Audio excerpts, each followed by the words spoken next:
Welcome back to SwitchCorner. My name is Alex and today I'm excited to be taking a look at the Falconeer on the Nintendo Switch. Now it's releasing here in a couple of months, but Wired Productions, they were kind enough to give me a hands-on go at the game so I can come here and just tell you all about it, including kind of the idea behind the game, its current performance, and of course that all-important frame rate for, what is no doubt an extremely demanding game. So with that luck, hit subscribe if you love the Switch, as much as we all do here. Join our growing family and let's get started.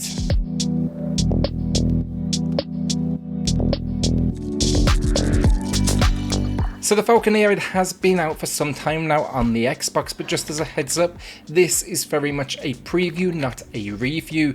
We got to account for that here. Changes could still happen between now and release, but from what I'm seeing, I'm going to kind of give you a hint here, I'm definitely liking.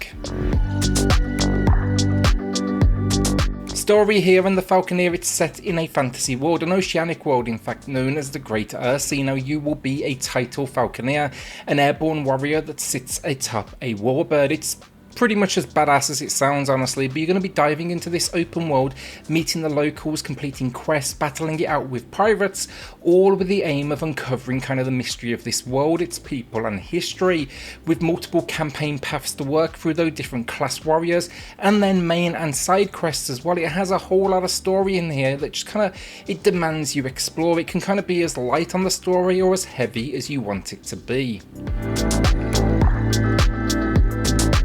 So the Falconeer, it's an open world aerial combat experience. Now alongside this though, do expect a dash of RPG mechanics as well. That kind of rounds up the package, and it essentially kind of boils down to you can make upgrades and attach different perks.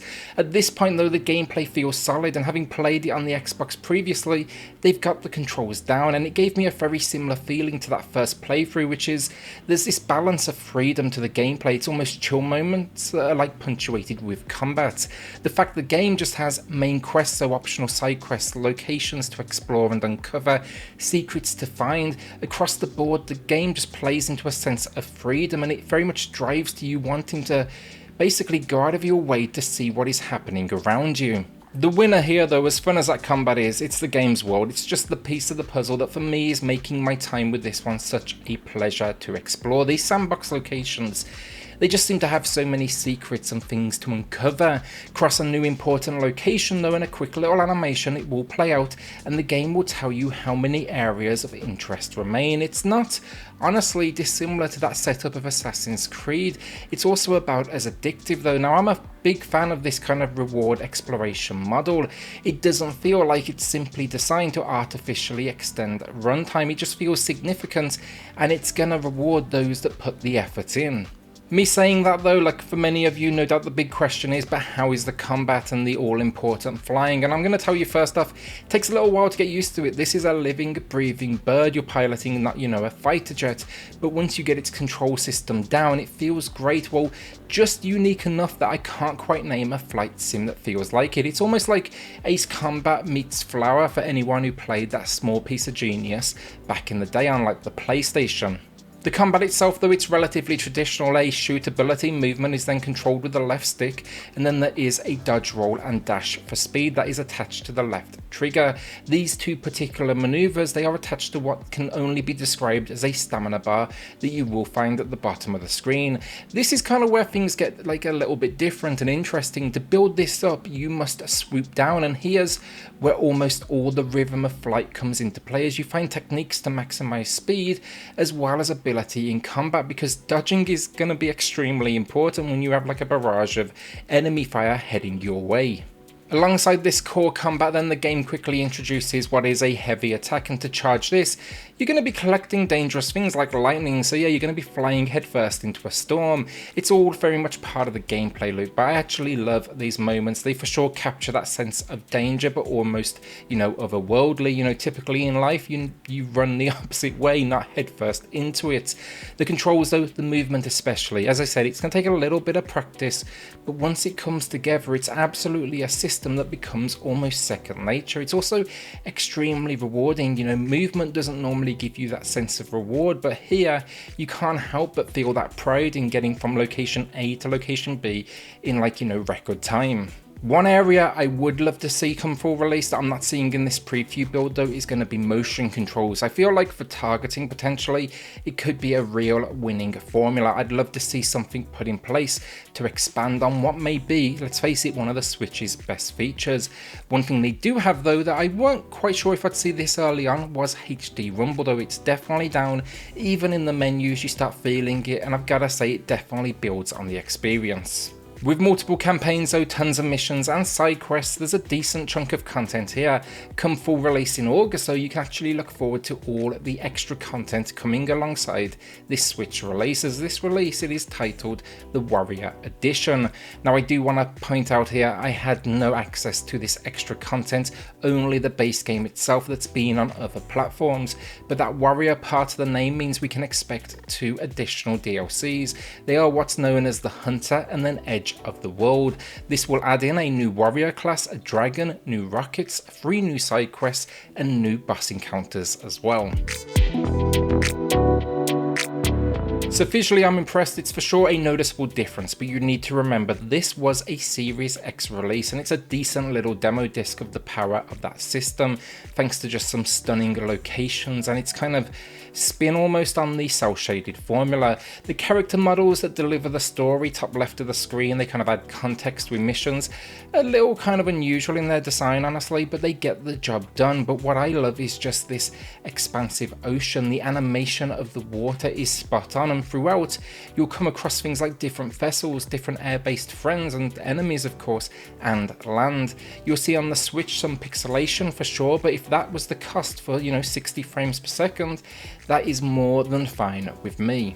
This location as well, like, it deserves to be shared, and it is great to see a photo mode built in here as well. It's still a little under polished in this area, no real explanation in its use, but no doubt, or at least I hope, we will see a UI added just before release, just to kind of give us like explanation of what is included and what we can do in photo mode, because it is pretty robust. It just needs some meters so you can understand specifically what you are manipulating. The last real noticeable thing with visuals is got to be what I'm seeing, the key to getting performance where it is on the Switch. They've expanded out the fog. It means, well, I mean, it makes sense, let's face it. It makes for an easier process to generate, while no doubt masking pop-in, but it is still solid. It still feels right for the location and not just to avoid technical issues. My only other note visually before we do move on, but I do think this is an important one to note, handheld players, we even get options here for text size, so no concerns in that sense as well. It feels like they've very much respected the system it's coming to.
Audio finally, and I'm a fan of this one. The story, the characters here, fully voice acted. I'd say delivery quality varies from okay to great, but it's a nice addition for a game that you need to remember is very much an indie. I mean, in fact, the development was done by just one guy with support in, of course, audio and so on.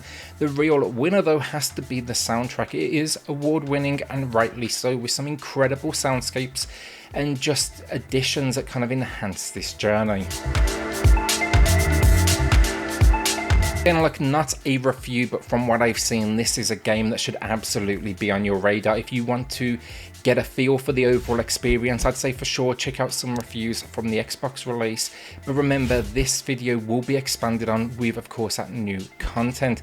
Now, as it stands, this Switch build seems absolutely on the right track. There's some minor pixelation, some increased fog, but a cost worth paying for the performance we are seeing.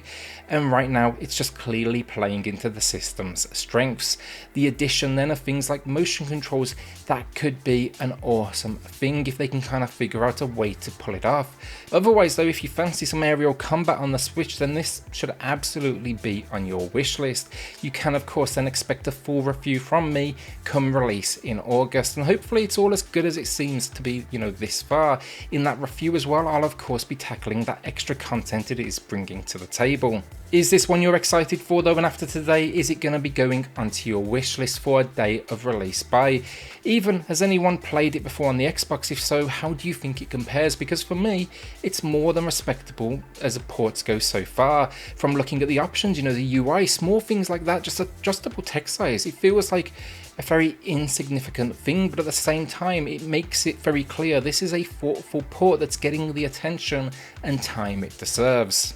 With that then, a shout out to the patrons of the channel who are just going above and beyond to support SwitchCorner. It helps more than you know, so thank you all so much. If you do want to check that out for yourself, I have linked it in the video description down below.